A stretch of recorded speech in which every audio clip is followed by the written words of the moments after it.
The lifeless Canucks get torched by the Flames 5-2, the final at Rogers Arena. We're breaking it down on Rink Wide Vancouver.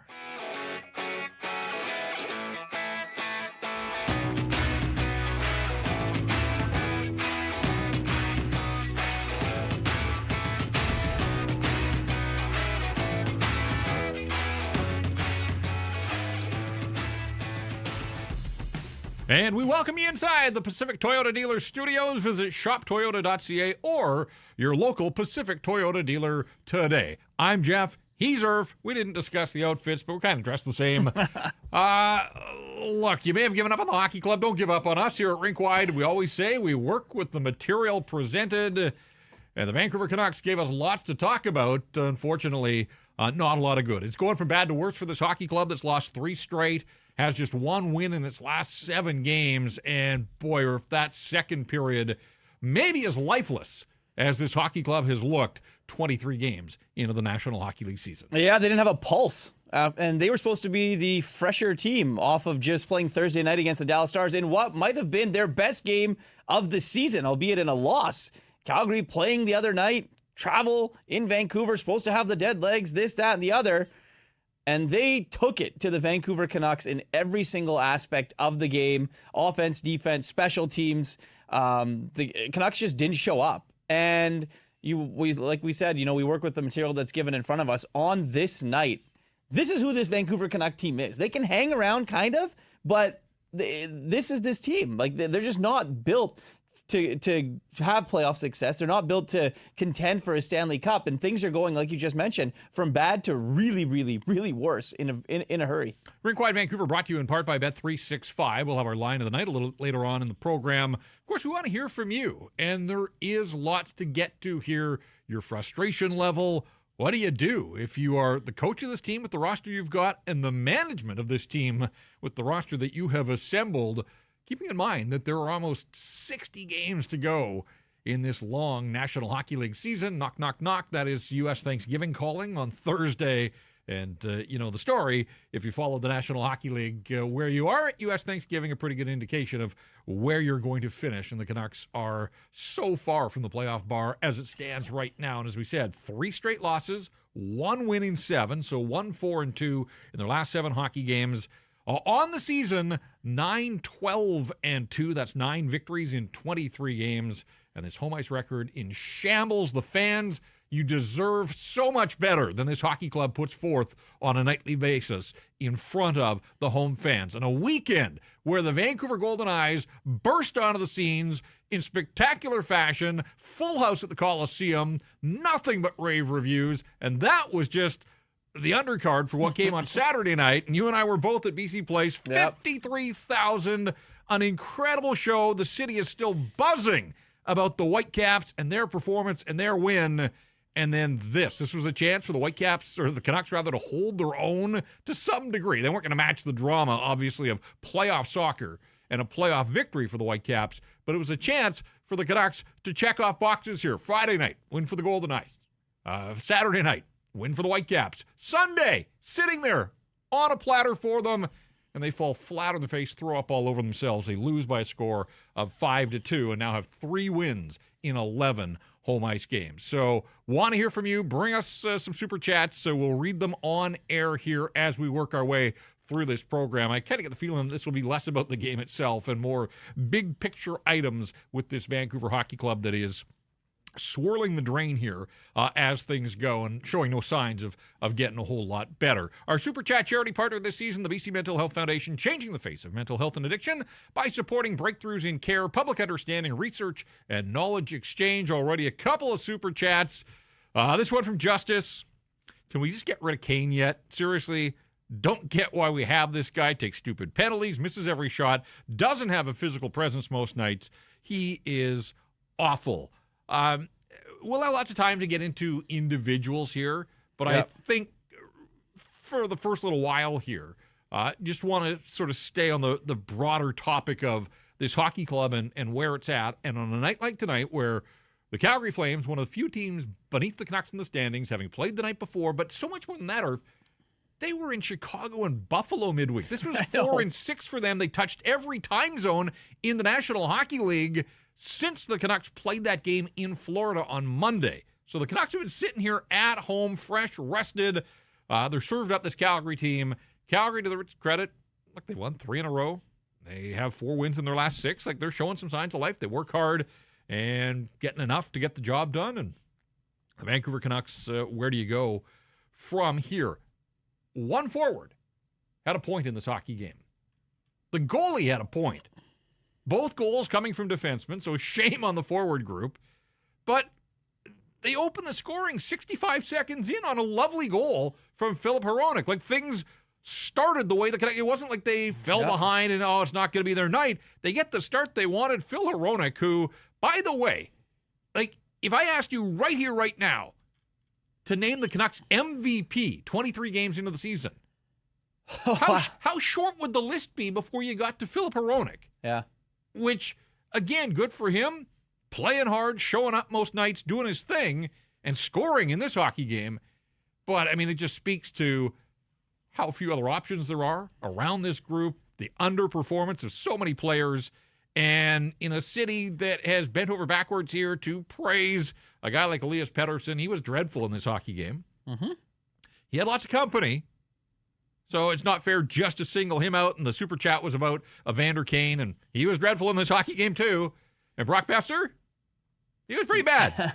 I mean, it just on and on it goes. So they couldn't feed off the energy of the early goal. They had a power play moments later, did nothing with it, and allowed the Flames to get back into this game. 2 goals, 35 seconds apart, Morgan Frost and Connor Zary. And again, just crappy defensive zone coverage. By the way, your Vancouver Canucks, giving up 5 in this hockey game for the 8th time already this season, dropped to dead last in the NHL again in goals against. They have moved past the Toronto Maple Leafs and the Edmonton Oilers and the other teams that struggle defensively. The Canucks are number 32 defensively, or maybe that's number 1. I don't know. Anyways, you're at the wrong end of that list, and it just speaks volumes to this team that was supposed to be built on its goaltending and its defense and its structure, and that has gone so far out the window here. And of all the, and look, lots of nights, they worked hard. They're just not good enough. This thing was a mess, and it got off to a decent start, and they couldn't do anything with it. It was embarrassing. It really was. I mean, forget everything that happened over the weekend and all that for a second. You're playing a team that is below you in the standings, and there's only 2 of them now in the standings that just played the night before. You haven't played since Thursday, and like I said off the top, you played one of your best hockey games of the season. Where was that team? How does it disappear so insanely different from one night to the other with this hockey club? Like, did they not get up for the game? Clearly can't say that. They scored 65 seconds in. They were ready to play. And then what? And then they just let the Flames take over? Like, the Canucks got schooled. And on more nights than not, that's exactly what's happening. And it starts, with the way this team is constructed. It really does. And then it goes, a lot of people are, putting the blame game on the head coach, as, rightfully so. But at the end of the day, this is also on the players, too. Like, their roster is more, on paper, it is better than the Calgary Flames roster. It has to be. But if you look top-end talent to top-end talent, the Vancouver Canucks probably have a better roster than the Calgary Flames. Murph, the Canucks just got schooled by the Calgary Flames, and Quinn Hughes played more than half of this hockey game, which, why? When you're into garbage time, I know the Canucks haven't played a lot here, but they didn't need Quinn Hughes playing 30 minutes in this hockey game. No. He scores moments after Blake Coleman scores the shorthanded goal. Second goal of the season for both Hronek and Hughes. They haven't got much in the way of goal scoring from the defensemen, and yet on this night, both goals come from defensemen. And as we said, just 1 assist. Jake DeBrusk, the only point from a Canuck forward. So you'd have to go back. On nights when the team isn't shut out, to get just a single point from a forward, nobody was going. There wasn't a single guy going, and it got to the point in the third where Adam Foote made some minor changes, but the coach can't get let off the hook here. He is not blessed with a ton to work with.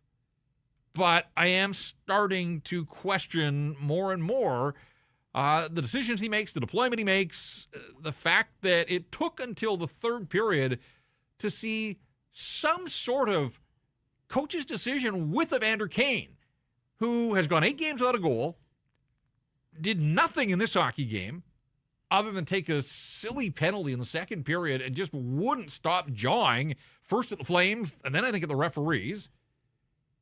Like, how about you sit him right then and there and just say, like, this isn't working and you can't keep doing this, and it's a team game and you can't go rogue. And I think that was part of the concern when they made the trade for Evander Kane was, this guy's got the potential to go rogue on a lot of nights. Now, he hasn't generally, but this one he seemed to veer from the script, and I don't know. Then Brock Besser, who's had a nice start to the season and generally gives you what he can, but that's an inexcusable turnover on the power play. Like, it's a 20-foot pass that you make 100 times a game, and you can't complete that pass, and then the problems compound, and EP40 gets beaten by Coleman in the neutral zone to the front of the net. They score. Canucks get another power play. Guess what? Brock Besser is right back out there. Again, game's getting away from them. If ever there was a time to send some sort of message, and even if it's not a message to Brock Besser, sometimes guys just have to take it on the chin, right? Yep. The message sending is to the rest of the group, and you're using a particular player.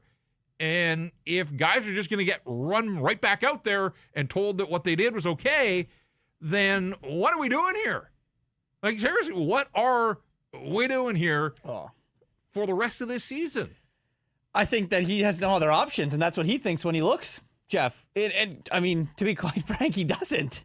Right? And, you're in a game, I'm trying to see it from the way that he was trying to do it, but I totally agree with you. And you hope that there's some sort of accountability for all of this. Is it on the head coach? Is it within the players? I mean, you can only say that, we played bad so often, or that can't happen. There has to be more. There has to be a lot more.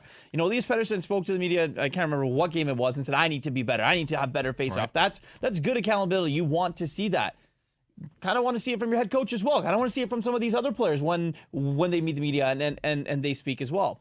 I'm curious to hear, and hopefully we'll get a chance to bring you Adam Foote's postgame because he's tried to find the positives through a lot of these losses, but at some point that rings hollow. And at some point you want to believe that the coach sees the same things that you, an educated fan base, and an in-tune market sees, and when it's an effort like it was in the second period particularly, like, I want to hear the coach call out his team and let this fan base know, the people that are shelling out big bucks. We saw Saturday at BC Place what winning looks like, what winning feels like. And again, 3 victories in 11 home games now. And I wasn't at the game tonight, but you and I watched it here in studio. Time winds down in the third period. Like, I don't think they got booed off the ice. Is that apathy setting in already? Like, it kind of felt like people don't care. Maybe we're at that point. That's a dangerous place for the Vancouver Canucks to be when other teams in the market are selling a ton of tickets and a ton of merch. Well, when you're getting the second period effort of you mentioned fans not caring, they didn't care. This feels like a night, and this is sort of inside, and people probably don't care too much. But this feels like a night where Quinn Hughes and Elias Pettersson and Brock Besser and Tyler Myers, the veterans, the leaders on this team, should have been waiting inside that locker room to answer for a performance like this one. And again, I wasn't in that room, so I don't know how it all went down and how it all played out. But there are nights where Henrik Sedin had to do that, and Bo Horvat had to do it a bunch of times. And we got a super chat as well that comes from Carl says, looks suspiciously like a Willie Desjardins, Brandon Sutter, Lyndon Vay era game, and that is not a compliment. And you're right. Not much to get excited about outside of the opening 65 seconds, and all went downhill from there. So poor Lyndon Vay just catching a stray. Yes, unfortunately, he represents an era, though. Had to have him. Medicine Hat. Another one, super chat from JT Miller weighing in. Suspiciously, don't think it's actually JT Miller, but it says this is to help cover the costs of your antidepressants. Look, we're not going to make light of medical issues on this program, so we thank you for the contribution, but we'll try and raise the level of our super chats as we work our way through this program. All I know is what they're putting on the ice right now isn't enough. And we gave them credit for playing hard through that gauntlet run of 6 games and all the travel in the first 20 games. This week was supposed to be different. It was supposed to look different. It was supposed to feel different at home in their own beds, home cooking, nights off, days off, practice days, all that kind of stuff. And then they come out and just crap the bed like this one. The effort was there against Dallas, and that you're right. You're right to point it out. I think people were okay with the effort against the Dallas Stars. Let a game get away in the third period that was tied 2-2. Here, this game got away from them in the second period. Goal from Kevin Ball that deflected in off Tom Villander's skate, and then Yegor Sharangovich, who's been a healthy scratch at times for the Flames. Why not? He piles on here, bats a puck out of the air after Kevin Lanikin made a save, but spills a rebound there. Had another super chat here that talked about Kevin Lankin, and I want to get to, where is it here? From Justice, a second super chat from Justice. So again, thanks for weighing in. Lank has been rough lately. Rebound control seems to be an issue. Hope he finds his game again. We're in need of some saves right now with this team. And, I would agree with that. The Coleman goal, shorthanded, seemed to get right through him. One hand on the stick, and he's able to redirect that one in. Didn't love that goal. There were defensive breakdowns. Like I look at the Zeri goal that made it 2-1.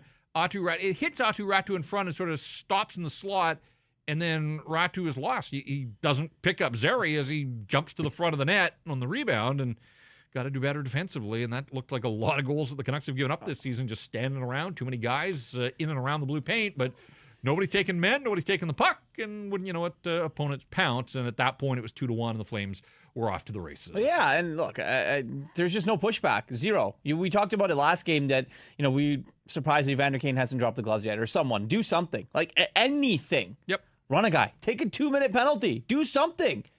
Give yourself more a than pulse. just yelling and yapping at guys. Yeah. Like, I hear you. You know what I mean? And maybe not just on him. It's other guys in the lineup as well. But this is a type of loss, I'm not saying it's going to happen, that gets someone fired. I think we've seen in recent history where you look at teams in the National Hockey League, the way things have been trending in a direction for teams and the way that they believe that they can be or where they should be, these are types of losses that someone gets the boot. I'm not saying it's going to happen here in Vancouver, not reporting anything, but if things keep going sideways, something's got to give. Well, I want to get to the idea of change here, short-term change, and we'll get there momentarily. But do have to get the 3 stars. They're brought to you by Greta Bar YVR.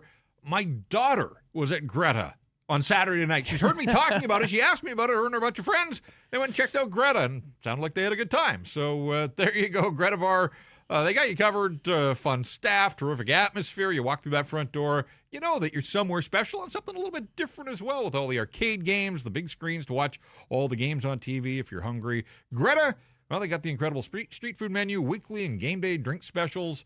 We've got fun there, or we have fun there with our Canucks Army watch parties, and we got more of those coming up. So Greta Bar, place to be, 50 West Cordova. Greta Bar, let the games begin. The 3 stars in the building. Rasmus Anderson, Blake Coleman, and Quinn Hughes gets a nod as the 3rd star. Sorry, clean sweep here, and maybe that's us making some sort of statement. No Canucks among the stars in this hockey game, even though the captain played over 30 minutes and scored. Just can't get there.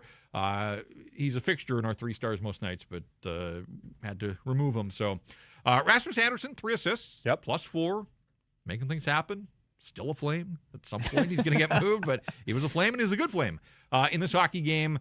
Blake Coleman with a goal and an assist. Good hustle. And again, if you watch the replay there, Petey's got like 2 full steps on him in the neutral zone. And again, it was a bad turnover by Brock, but there's enough to go around and just need a better effort. And it sort of summed up the night. So Coleman hustling to the puck, a shorthanded goal. And he's the 2nd star. And Nazem Kadri does what Nazem Kadri's been doing for a while. He leads the Flames in scoring. He picks up 2 more assists here. Primary assist on the Kevin Ball goal. Secondary assist on the Sharangovich one. But also was a menace in the faceoff circle. Won 7 of 9 faceoffs as the Flames. That's funny. The night ends. The Flames winning 51% of the draws. I guess the Canucks must have won some late faceoffs. And Elias Pettersson won a few late faceoffs at one point. EP40 had won 2 of 17 faceoffs. A lot's been made about him digging in and learning just through sheer volume because he's taking so many faceoffs, and now they've got other guys that can take some of the load off. He got crushed. He ends up 6 and 16. That's 27%.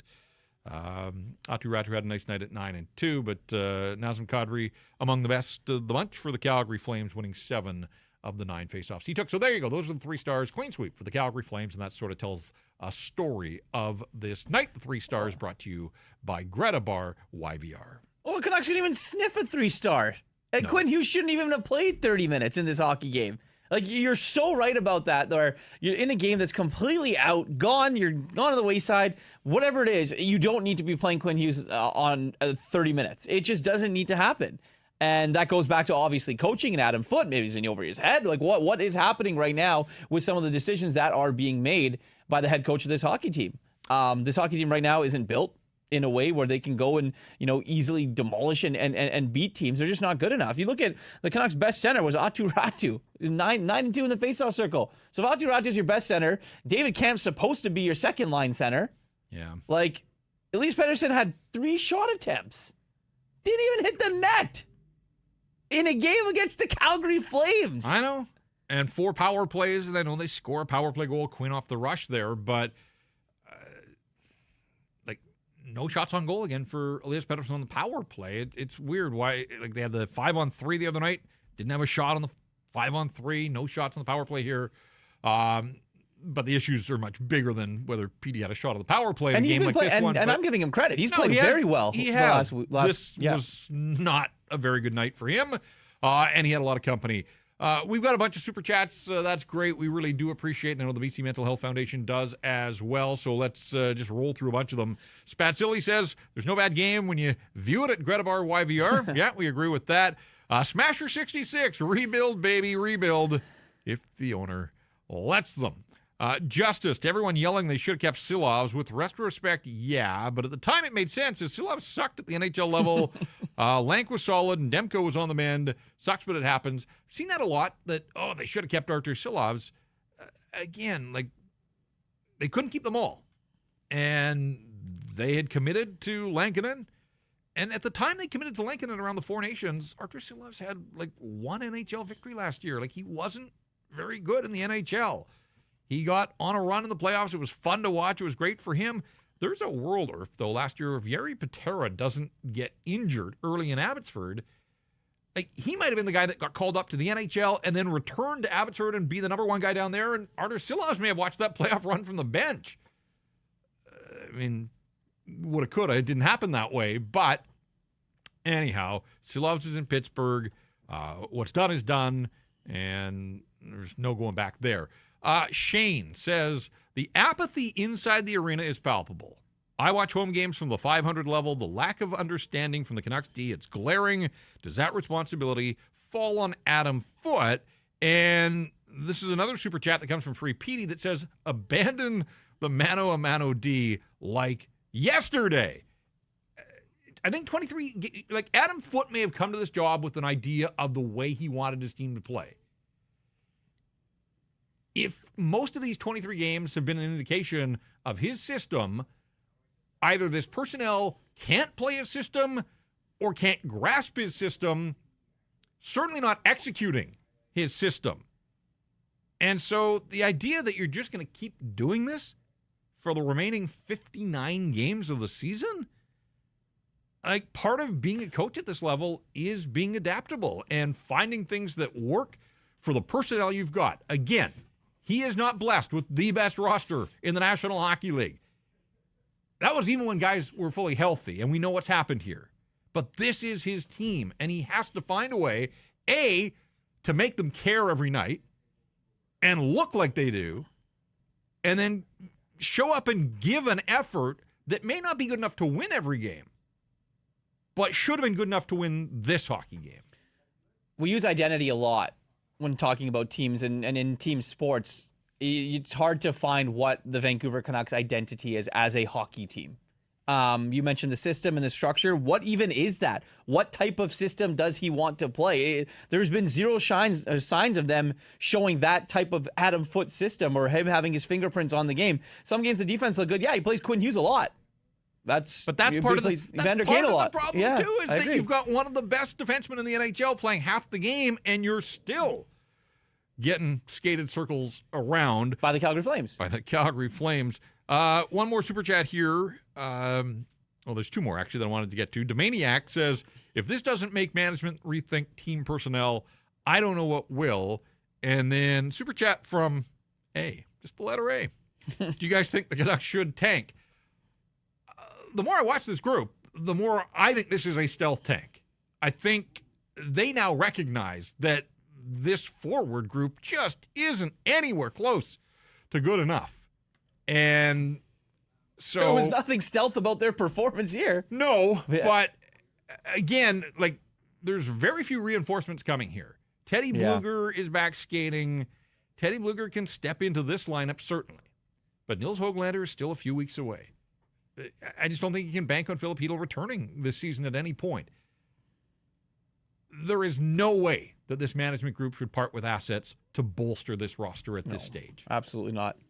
So at that stage, what are you left with? And it is a completely flawed roster.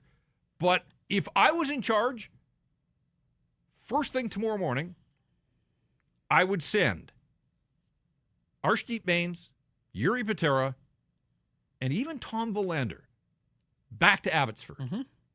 I would recall Jonathan Lekkerimäki, Victor Mancini, and Nikita Tolopilo. Will these guys make any difference? Maybe, maybe not. But what you've got isn't working. And it's a privilege to play in the National Hockey League. It doesn't do Arshdeep Bains any good to sit in the press box for 5 straight games. Hasn't played in 2 weeks now. Nope. He's got to clear waivers. I think he would. I mean, we're talking about a swap of third and fourth string goalies. Again, not a big deal, but Tolopilo played both games for Abbotsford over the weekend. By all accounts, played all right. Bring him in here. They've got a back-to-back coming up on this California road trip. Give him an NHL look. And Tom Verlander's been the least of the Canucks' concerns. I understand that. But I also think he's a young guy who probably should have been in the American Hockey League. And they called him up, and he's run with the ball here for a dozen games.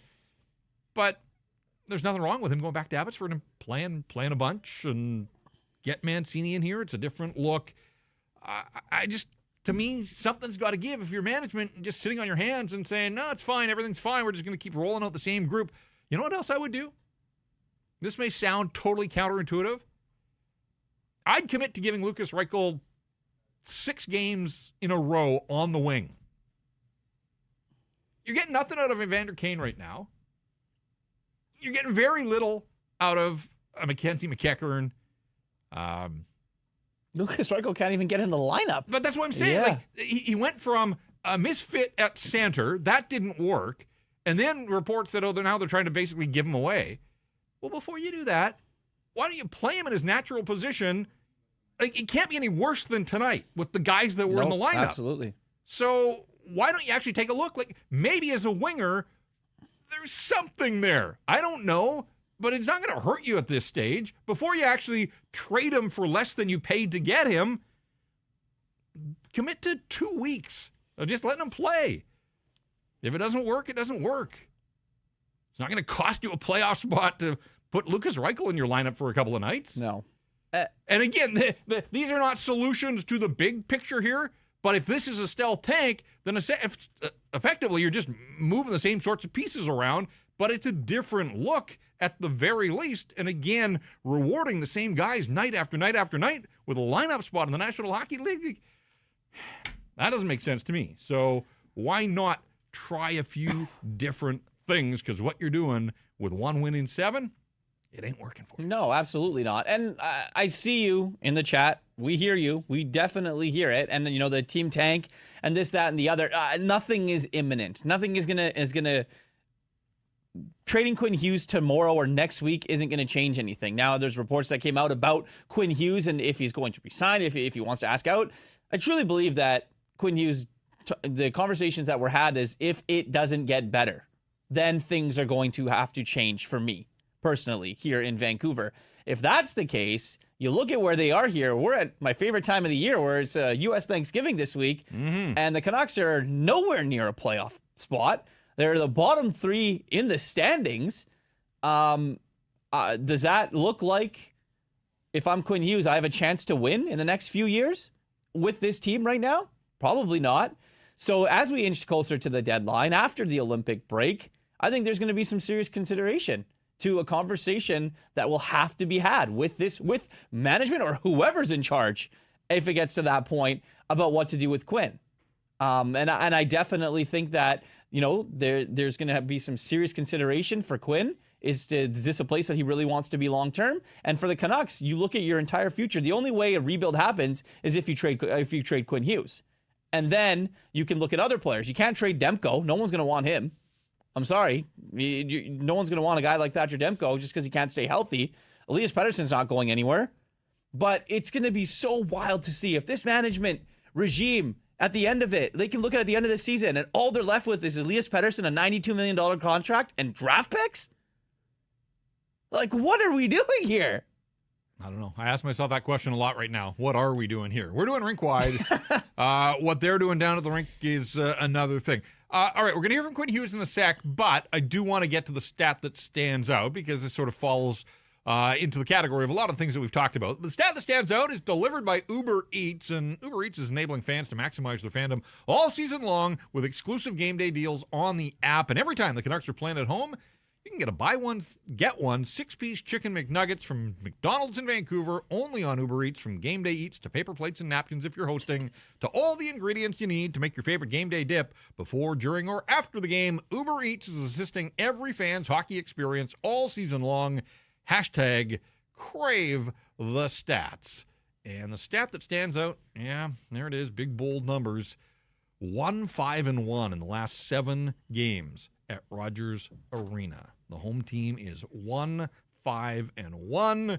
They got 3 wins on the season. One of them was against Calgary on opening night. Since then, it's 2 victories in 10. And one of them was an overtime game against the Oilers, and the other one was Columbus. Again, not exactly beaten up on the best in the National Hockey League. Your 3 home wins are Calgary, Columbus, and overtime against the Edmonton Oilers. But, I mean, that sums it up. People are paying huge dollars to get out and support this hockey club, and the return on their investment is 1 victory in the last 7 home games. That stands out. And even then, like, furthering the record, the care factor in a game, like, this team was nowhere to be found after the first 65 seconds. Nowhere to be found. It was shocking. Again, for me, the turning point was probably the power play right after the 1-0 goal. If they get a goal there and they're up 2-0, Calgary makes it, you know what? We played last night, we won. It's just not our night kind of thing. But power play didn't do a whole lot there. I think they had 3 shots on goal, but it didn't look all that effective or threatening. And once the Flames killed that off, then they were able to turn the table. And, you know, Morgan Frost gets his 5th of the year, 7:33, and 35 seconds after that, Connor Zary. And you're just left shaking your head at the defensive lapses, the zone coverage. Again, it's all too familiar. And that was just kind of setting up. But we've talked about the second period was inexcusable just as far as shot. The Canucks had 1 scoring chance in the second period. 20 minutes of play, and they generated 1 scoring chance. And it looked that way. But as much as we've singled out the second period, really it goes back to the middle stages of the first when the Flames turned the tide in this hockey game. And, you know, it's a 30-minute run that is pretty much unacceptable, and then the third period's garbage time. Let me ask you this. When you look at their record, their run of late, what kind of has been going on, we talked about the gauntlet of teams that it was going to be tough for them to face. Was there signs of a game like this? Like, could you have seen some signs where a game like this was going to happen at some point? Losing to the Winnipeg Jets, the Colorado Avalanche, like, we can see those. The Dallas Stars, yeah. Yeah, I can. I mean, that road trip, they scored a bunch of, 14 goals on 50 shots or something. Like, and we all said, when that number cools and regulates, then offense is going to be a challenge, and the defensive problems are still going to be on full display. And I think a night like tonight is perfect proof of that they're not getting bounces, they're not getting goals every 5 shots or whatever it was. Like, they end up out shooting Calgary 30-21. That doesn't tell any kind of story on this night. Shots were 11-3 in the third period. Score effects in full control there. But in the second period, the shots were 11-6 for the Flames, and that looked and felt like the kind of period that it was. All right, let's get inside this locker room. We haven't heard any of this, so we'll be listening along with you. Here is Canucks captain Quinn Hughes after a dispiriting 5-2 loss to the Calgary Flames. Yeah, I mean, obviously not the result we wanted. Yeah. Where do you think things went wrong for you? You guys had such a good start, scored. Yeah. I mean, obviously they're in the second period. I mean, I don't know if we took 3 power plays there. One over the, they had 3 power plays, one over the glass there. That happens, unsportsmanlike. I mean, really good first, and just fell apart there in the second a little bit. Quinn, your home ice record is another area of struggles. Is there any reason behind it? Like, why? Can you put into words why you guys struggle on home ice? Yeah, I don't know. I have no idea. I mean, I know everyone's trying hard, and yeah. Is the power play goal tonight and the improved penalty killing something that you can build off of going forward? I mean, obviously, we're going to need our special teams to be good. I mean, hopefully the penalty kill, we need the penalty kill, need the power play, and we're going to need the special teams to win us some games. So, I mean, I would hope so. How tough is it to give up a shorthanded goal at that time of the game? Yeah, it's tough, of course, but I mean, I don't know how many shorties we've given up this year. You know, things are going to happen. We're going to give up another one this year. That's just life, and obviously we wish it didn't happen at that point. It's a shitty feeling, but it happens. All right, there you go. Quinn Hughes, short on explanations for the effort and really just the overall state of this hockey club that's now 9-12-2. So 3 games below NHL 500. And as we said, 9 wins in 23. We'll let you do the math. That's not the kind of formula that's going to get the Canucks to the playoffs. Now, a couple of things about Quinn there. One was asked about the home record. The home record is what it is. They're not a very good team. Like, Yeah. I think that part is clear now that, yeah, somehow they've ground out some wins on the road. And the road record looks respectable, but the road record at 6-5-1, like, even if that was the home record, they'd be around 500. They'd be close to the playoff bar, but they'd still have so much work to do over the long haul to be a playoff team. So don't get fooled into this idea that, like, they're the best team in the league out on the road. But they are one of the worst teams. Not the worst team. The Kings and the Rangers still stuck on just one home ice win as we approach the end of November. So there was that about the home record. And then I did like when he recounted the penalties that they took in the second period and the puck over the glass. That happens. Unsportsmanlike. I didn't have an explanation for it. No, I don't think there's a whole lot to No, say. 100%. But the silence kind of spoke volumes in that moment. Well, also, I think, look, I say this kind of jokingly as well. If the entire idea and offseason and everything was to have this magical plan to keep Quinn Hughes happy, that guy ain't happy in front of the media a lot lately. That guy is not in a good mood, and you can 100% tell. And even on the ice, the visible frustration is out there. I mean, he's out there all the time, so we see it. Yeah. But Quinn is not in a good mood. And why would you be? Right? You play your heart out every single night. I'm not saying that guys aren't giving their all, but your team's just not good enough. And you're so much better than every other player on the roster. The other guy that's supposed to be the best player has been a very good player in the last week, but there's a lot of other guys on this hockey team after Quinn Hughes. And I think that right there is one of the biggest problems that they have. Yeah, I mean, when I look at the Canucks on this night, again, Quinn Hughes plays 30 minutes and 5 seconds for some reason. Who knows? I mean, that's what he does. 6 shots on goal.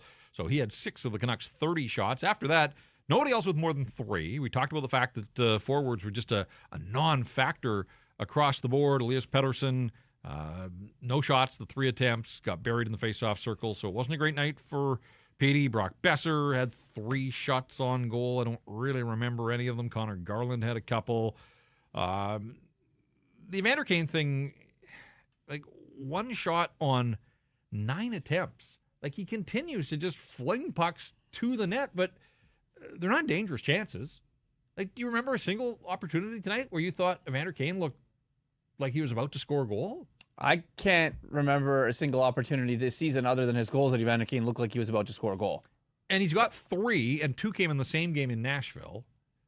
And he scored late in the game in Chicago against Chicago here, where they were down a bunch and were trying to claw their way back.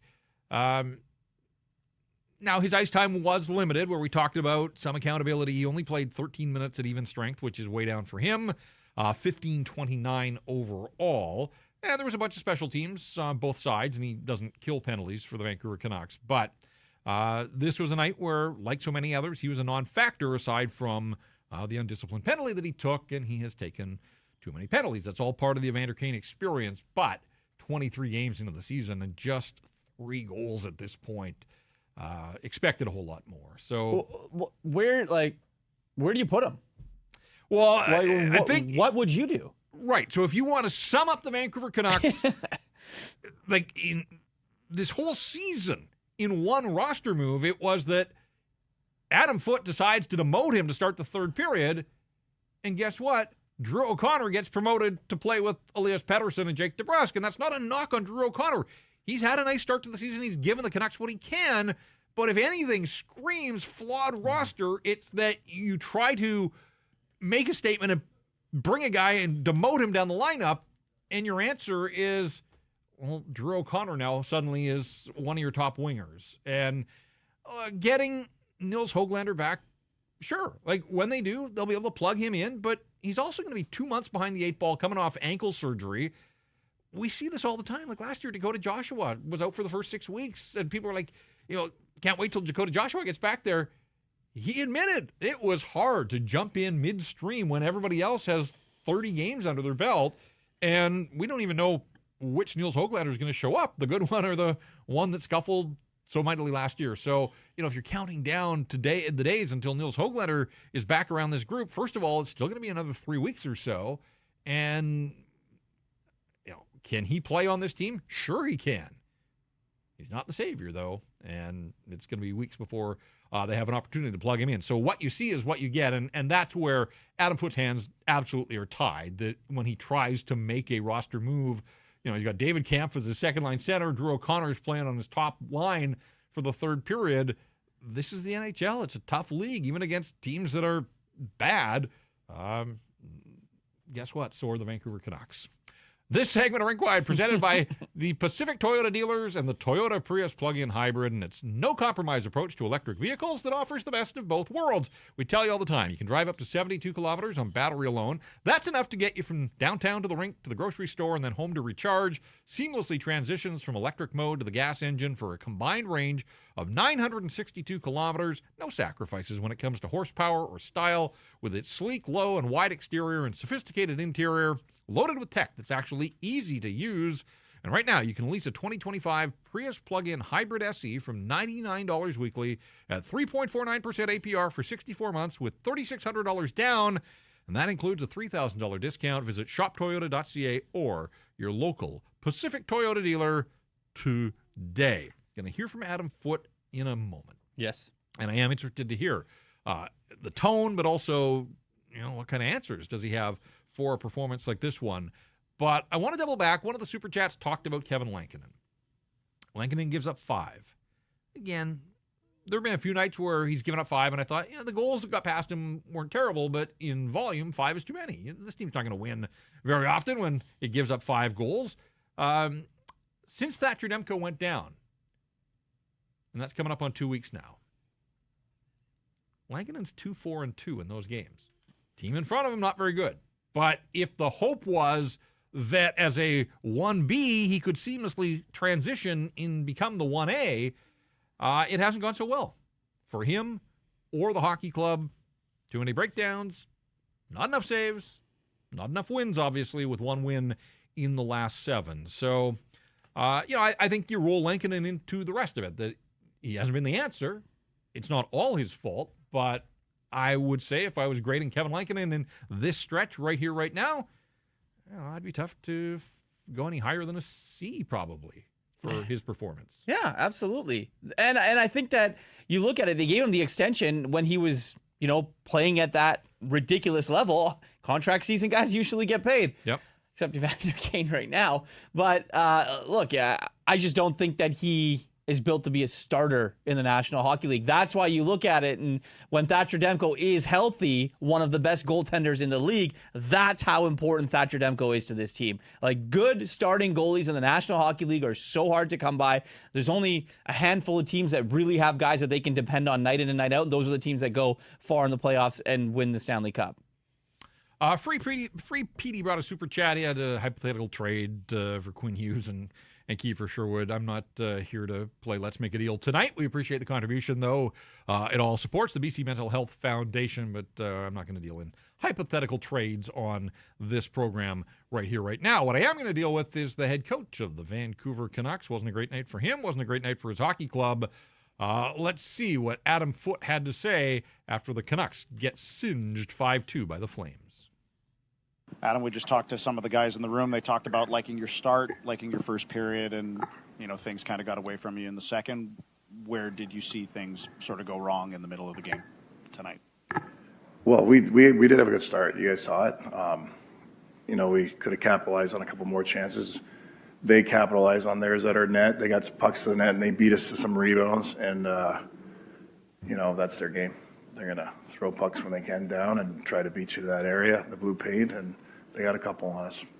You made some tweaks to your lines going to the third period, moved Drew O'Connor up. What were you looking for there? What did you see from some of those tweaks? Well, I thought, Petey's line's been good.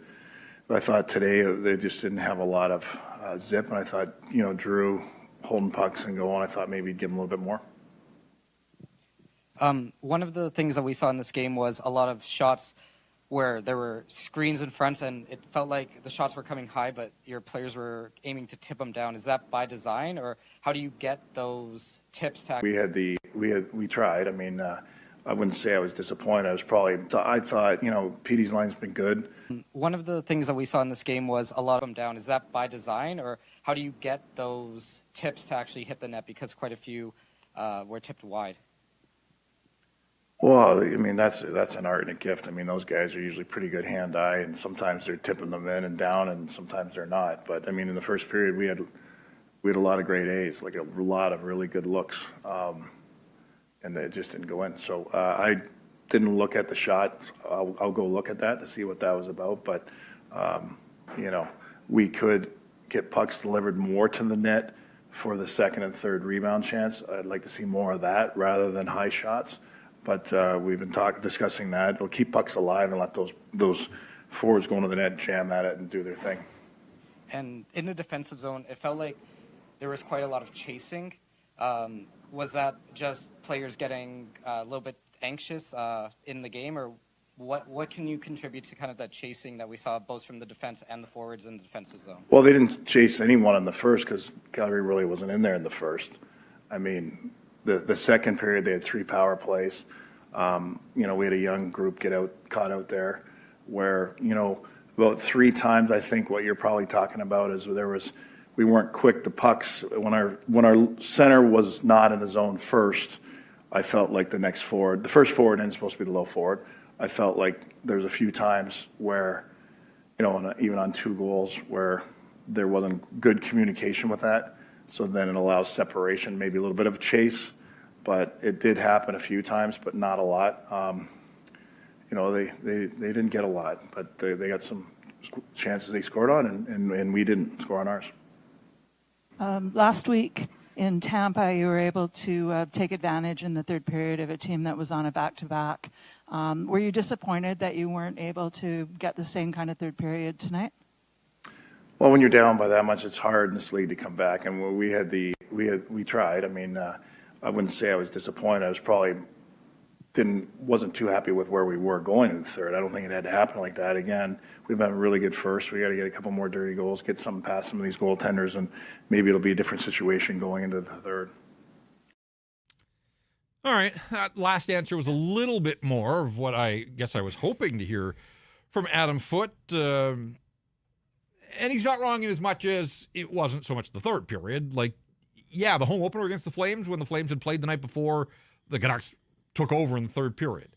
They did the same thing against Tampa last week, as the question pointed out there. But this game turned in the middle stages of the first period and then ultimately the second. And so, Foote makes the point that his disappointment came more with what he saw earlier in the hockey game than the third period itself. I do find every game, though, he talks about young players, and seemingly it feels like he's almost putting it on the young players. This loss isn't on the young players on this hockey club. This one goes right back to the leaders and the guys that you expect to perform better, guys that should know better and simply have to play better. And so I will stick up for some of the young guys, even though I said earlier I think a guy like Lander might benefit from just getting out of this environment right now. Go down to Abbotsford. Not that environment's any better, but play a bunch, and you'll get back here. With these guys that don't require waivers, I think it probably serves the organization well to sort of swap them in and out here and give Mancini an opportunity right now just to see what does he look like after the time off of the injury, and he's played a handful of games now. And I'm not saying that it's going to happen. This was, just my idea to shake it up mildly to get some players' attention. I don't know that they go down that road, but to me it wouldn't be a bad idea to give Mancini another look here and try and throw a few different looks at the opponents. Yeah, no, I agree. It's also interesting to listen to Adam Foote, as we get to do on this show quite often.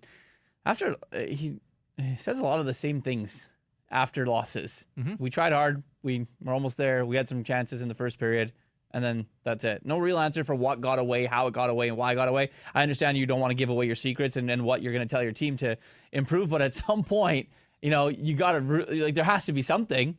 You got embarrassed on home ice by the worst team in the league. There has to be some more accountability. Yeah, I was disappointed. I would like to have heard a different tone. That sounded like a lot of the other losses. And, again, that's a bit of a concern if these losses all sort of look and feel the same and they just mount. This is a guy that played hard. He was hard to play against. He had that passion as a player. I'd kind of like to hear a little bit of that instead of the good cop always trying to find the positives. Again, this is a savvy market, and that kind of stuff I don't think is going to sell for a whole lot longer. All right, let's change things up. We've talked about the Canucks.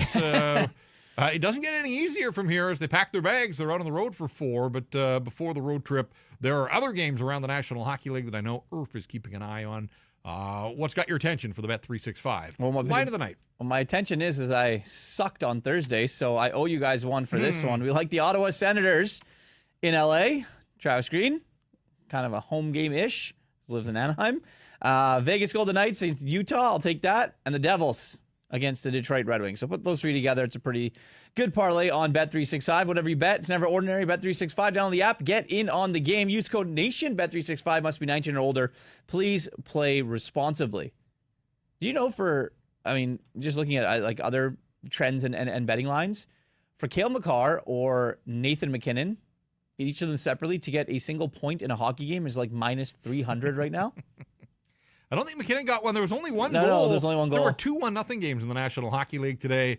Islanders beat Seattle in a shootout. Colorado on a Makar goal beat Chicago 1-0. So a couple of very low-scoring games. How about Minnesota all of a sudden? 5 straight wins, 3 of them by way of shutout. Yeah. Buffalo Sabres were winners, so they pick up points. That's the other thing for the Canucks. Their last points came a week ago in Tampa Bay. You go a week in the National Hockey League without picking up points, guess what happens? You are pulled over on the shoulder with flat tires, and teams are ripping past you in the passing lane. And now they don't play again until Wednesday. If you think that they've dug themselves a hole now, wait until all those teams around them play a few more games here. The Ducks are next up for the Vancouver Canucks. That's not good news.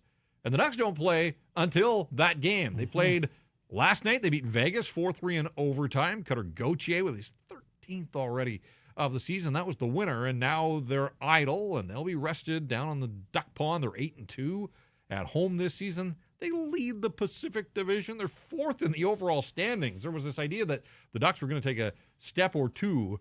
They've taken leaps and bounds, and 14-7-1. So that's what's next for the Vancouver Canucks. That's the start of 3-4 in California and 4-6, which finishes up in Colorado against Makar and McKinnon. And the Avalanche, Leo Carlsson is making it look easy right now. 29 points already.